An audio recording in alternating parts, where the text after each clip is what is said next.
విజయసాయిరెడ్డి కొత్త ప్లాన్లో ఉన్నారా? కాకినాడ పోర్ట్ గండం నుంచి బయటపడేందుకు ట్రై చేస్తున్నారా? అందులో భాగంగానే పవన్ ని పొగుడుతున్నారా? తన మాటల వెనుకున్న అర్థం ఏంటి? పవన్ కళ్యాణ్ కు ప్రేమ సందేశం వెనుక ప్లాన్ ఏంటి? కూటమి విచ్ఛిన్నానికి ప్రయత్నమా, లేకుంటే తనను తాను కాపాడుకోవడానికి వేసిన ఎత్త? అసలు విజయసాయిరెడ్డి మదిలో ఏముంది? ఏపీ పొలిటికల్ సర్కిల్లో ఇదే ఆసక్తికర చర్చ. వైసీపీ కీలక నేత, అంతేకాదు పార్టీలో నెంబర్ 2గా విజయసాయిరెడ్డిని అందరూ చెబుతారు. అయితే తాజాగా ఆయన ఒక ట్వీట్ చేశారు.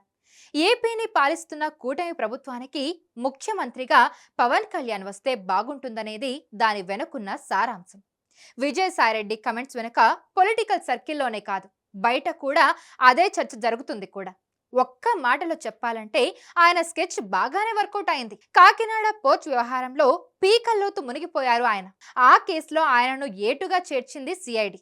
దాని నుంచి బయటపడేందుకు ఆయన తీవ్ర ప్రయత్నాలు చేస్తున్నారు. కేసు విషయం తెలియగానే నేరుగా బీజేపీ పెద్దలతో భేటీ అయ్యారు. కాకినాడ పోర్ట్ కేసులో జోక్యం చేసుకోవాలని రిక్వెస్ట్ కూడా చేశారట. అయితే ఇది ఇప్పుడు హాట్ టాపిక్ అని, ఇందులో పవన్ కళ్యాణ్ ఉన్నారని, అందుకే తామేమీ చేయలేమని చేతులెత్తేశారట. అప్పటి నుంచి విజయసాయిరెడ్డి స్వరంలో మార్పు వచ్చింది. పవన్ కళ్యాణ్ వైపు నుంచి తన అస్త్రాలను విసిరారు విజయసాయిరెడ్డి. దీనిపై జనసేన నుంచి ఎలాంటి రియాక్షన్ లేదు. ఇకపోతే విజయసాయిరెడ్డి వ్యవహార శైలి రాజకీయ వర్గాల్లో తెలియంది కాదు. గతంలో ఆయన గేమ్తో టీడీపీ మూల్యం చెల్లించుకుంది. 2014 నుంచి 2019 సమయంలో ఎన్డీఏలో టీడీపీ భాగస్వామి. ఆ సమయంలో చీటికి మాటికి విజయసాయిరెడ్డి ప్రధానిని కలిసేవారు. ఆ ఫోటోలను సోషల్ మీడియాలో షేర్ చేసేవారు. వైసీపీ ఎన్డీఏలో చేరుతుందని ప్రచారం చేసేవారు.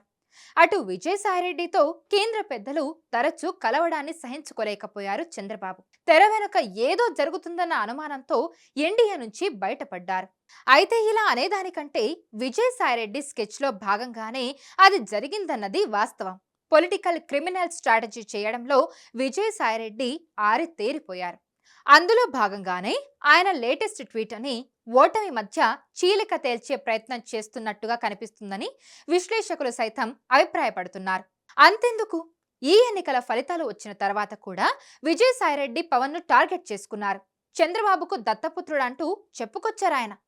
ఆయన డైరెక్షన్ లోనే పవన్ కళ్యాణ్ నడుస్తున్నారని, అందులో ఎలాంటి సందేహం లేదని, పవన్ కేవలం చంద్రబాబుకు ఉపయోగపడుతున్నారని, ప్రజలకు ఏమాత్రం పనికిరానని తేల్చేశారు. వాస్తవానికి పవన్ కళ్యాణ్ ని ప్యాకేజ్ ఇస్తారని పేరు పెట్టింది కూడా విజయసాయిరెడ్డి. అయితే తనను తాను బయటపడేందుకు, కూటమి మధ్య విభేదాలు తెచ్చేందుకు విజయసాయిరెడ్డి ఆడుతున్న గేమ్ పై జనసేన రియాక్ట్ కావడం లేదు. ఆయన చేస్తున్న ప్రయత్నం విఫలమన్నది స్పష్టంగా తెలుస్తుంది. హిట్ టీవీ యాప్ ని డౌన్లోడ్ చేసుకోండి. ఇందులో short news, live news, entertainment movies అన్ని అవైలబుల్ గా ఉన్నాయి. Please download Hit TV app. Hit TV app hit TV యాప్ని ఫ్రీగా డౌన్లోడ్ చేసుకోండి.